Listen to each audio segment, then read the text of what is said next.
Buenos días, bienvenidos una vez más al lugar secreto. Bueno, ¿cómo estamos? ¿Cómo ha sido esta última semana? Las cosas siguen mejorando o cambiando o haciendo diferentes cosas. Ya estamos saliendo de ese famoso mar rojo y estamos entrando ahora mismo en el desierto, ¿no? Entonces, pero acuérdate que al final viene la tierra prometida. Entonces nuestra actitud, ahora que estamos entrando en ese desierto, va a determinar qué tan pronto nosotros llegamos y si llegamos a la tierra prometida. Porque la tierra es prometida, no quiere decir que nosotros vayamos a llegar a esa tierra, pero nuestros hijos llegarán a esa tierra. O sea que la promesa existe. Entonces tenemos esa promesa de la tierra prometida. Pero depende de nuestra actitud y nuestra manera de pensar en los próximos días, meses, años, que nos lleven a esa meta deseada que tenemos todos. Así que ahora estamos mirando eso.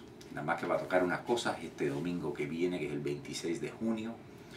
Tenemos una reunión del lugar secreto en el Hotel Chulas. Empieza a las 9:45, acaba aproximadamente a las 12. Tenemos café, té, agua y eso ahí disponible. Gratis, claro, y todo es gratis. Así que los animamos a que vayan a recibir. Normalmente son talleres de participatorios, que uno participa en diferentes cosas y se lleva herramientas para su uso de toda la vida.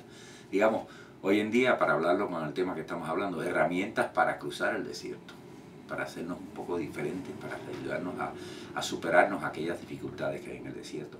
Acuérdate, cuando los israelitas estaban en el desierto, seguían la nube que era la presencia de Dios. De día era nube y de noche era luz. De alguna manera serían relámpagos de rayos o algo así, pero era como una nube inmensa que salía, lo pintan de diferentes maneras, como parece una especie de tornado fijo. Pero bueno, esas son nuestras imaginaciones. Pero había una presencia de Dios que estaba ellos de día y de noche. Y cuando esta nube se levantaba y se movía, entonces ellos tenían que levantar el campamento y echar a andar, ¿no? Y entonces esa es una de las cosas que en este desierto de ellos, una de las cosas que cada vez que empezaban a cargarse demasiado de cosas en la vida y coger materiales, cosas materiales y cargarse de diferentes cosas que hacía la nube, cogía y se levantaba. Y ahí tenías que o empaquetar rápido y llevártelo todo, o descartarlo, o te garantizo que muchos se quedaron. Porque eso no lo toca en la Biblia, pero mucha gente se quedaron. Si estaban en un oasis que estaba muy bueno y todo eso, se quedaron. Esto eran 1 millón de personas cruzando el desierto. Y todos los días dependían de la comida del maná que venía del cielo. Y que caía y ellos iban y lo recogían. Que solamente duraba por 24 horas. Después de las 24 horas le salían gusanos. Entonces tenían unas circunstancias de vivir por fe. Entonces una época esta en el desierto en que uno tiene que vivir por fe, totalmente y completamente. Y tiene que tener cuidado porque puede haber, ya que todo va a ser tan monótono, que va a ser tan, no va a ser jamón, va a haber movimiento, vamos a hacer cosas que no necesariamente estamos de acuerdo. Ahí es donde en el Kabbalah dice que nuestro propósito es ser proactivo y no reactivo. Entonces, fíjate que cada vez que se movía ese campamento, cada vez que había una cosa así, tú te imaginas la reactividad de mucha de la gente. No, ahora moverse otra vez y aquí estamos cómodos, bla, bla, bla, bla, bla, bla. Y esa reactividad era parte de esa depuración que estaba sucediendo en el desierto, ¿no? Lo que les cerró a ellos la puerta a entrar a la tierra prometida antes fue cuando mataron a los 12 espías. Y estos espías fueron a la tierra prometida, que es Israel, y vieron toda la riqueza, inclusive trajeron manojos de uvas que eran monstruosamente grandes. Y dijeron que la tierra estaba poblada por gigantes.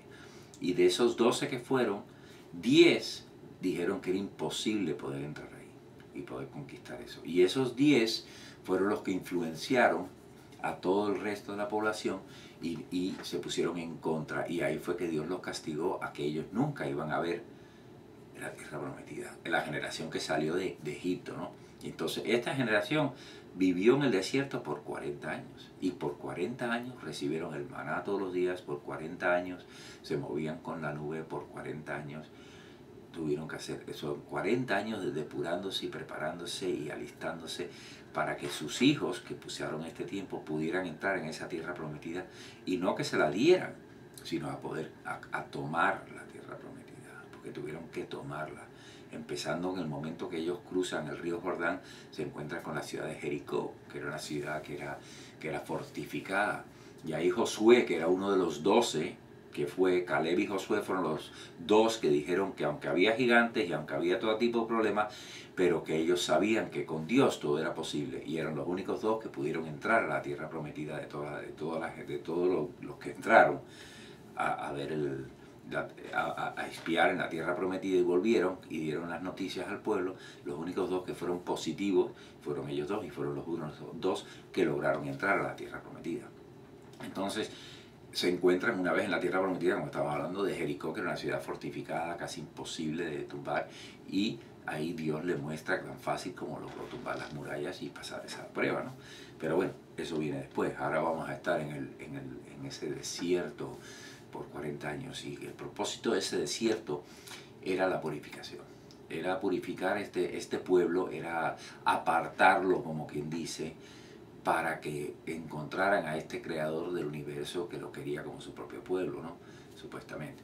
Entonces se los lleva él por un paseo por todo el desierto, en el cual encontraban agua, la comida era diaria, o sea, todo se les suplía, pero se les suplía conservadoramente, ¿no? Aunque podían comer todo lo que quisieran, pero en ese momento, ¿no? Y tenían que por fe esperar al día siguiente.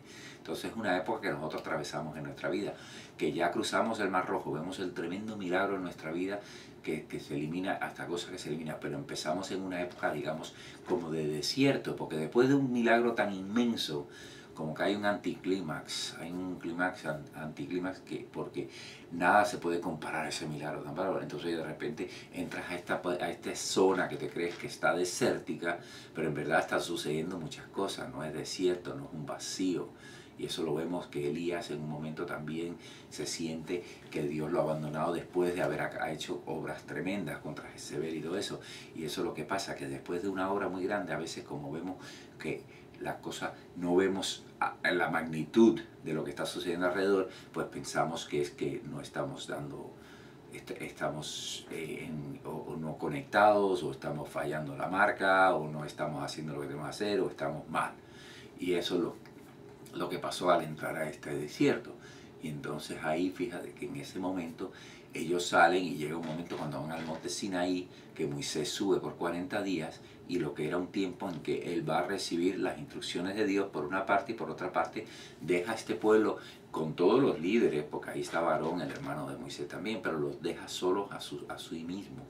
Y entonces, estando en el desierto, solos a sí mismos, dudando de qué va a pasar, que nada más que ya acabaron los milagros, que ya ha acabado la mano de Dios en la vida de ellos, entonces crean lo de la famosa vaca de oro, que la levantan, etcétera, etcétera, y pasa todos 50.000 cosas ahí, ¿no?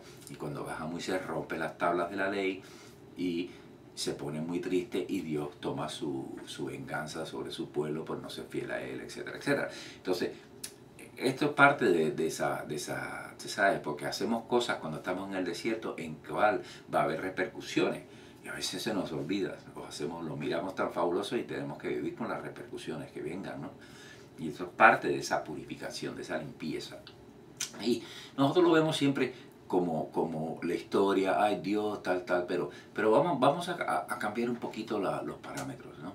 Porque a veces pensamos Dios, Dios, Dios, pero a veces vamos a hacer, ¿sabes? Dios, el creador, su intención, él trabaja a través de los hombres, ¿no? Y a veces, nuestra estancia en ese desierto de la vida es porque nuestros líderes son hombres. Y a veces nosotros nos aferramos al líder y nos olvidamos que tenemos que aferrarnos a Dios. Y ahí nos obliga a estar más tiempo en el desierto, porque estamos fallando la marca esa. Porque fíjate que eso fue en esa época. Ahora después, cuando la vida de Jesús, etc., inclusive Pablo habla, en Efesios en particular, que el velo del templo de Jerusalén con la muerte de Jesús se rasgó de arriba abajo.